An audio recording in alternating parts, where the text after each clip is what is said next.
शादी के बाद सुहागरात वाले दिन मुंह दिखाई की रस्म से पहले दूल्हा दुल्हन से पूछता है, बताओ तुम्हें क्या चाहिए। तो दुल्हन दूल्हे से कहती है कि मुझे बियर और गांजा पीना है।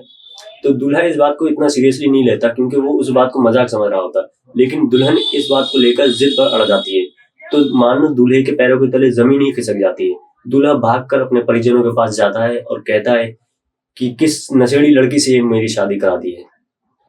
तो एक बार फिर से स्वागत है आपका हमारे चैनल में एक और सच्ची कहानी के साथ। देवरामपुरम में रहने वाले एक युवक की शादी एक पंडित ने बिचौलिया बनकर करवाई। उस पंडित ने यह शादी करवाने के 85,000 रुपए भी लिए थे। युवती पंजाब लुधियाना की रहने वाली थी। उसे फोन कर शादी के लिए बुलवा लिया गया था। बड़ी ही धूमधाम से शादी मनाई गई। सबके चेहरे पर खुशियां थी। सारी रस्में भी अदा की गई। सब बहुत खुश थे। दोनों की शादी हो जाती है। दूल्हा दुल्हन घर आ जाते हैं। तो दुल्हन से दूल्हा पूछता है कि बताओ तुम्हें क्या चाहिए। तो दुल्हन दूल्हे से कहती है कि मुझे बियर और गांजा पीना है।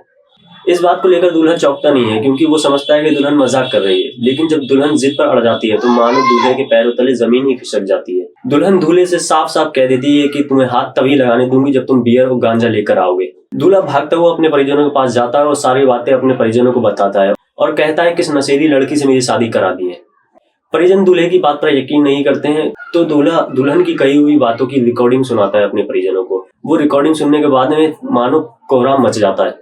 रिकॉर्डिंग सुन परिजनों में एकदम विवाद सा मच जाता है। वह फोन कर लड़की पक्ष को बुलवाते हैं। इस बात की सूचना वह थाने में भी देते हैं।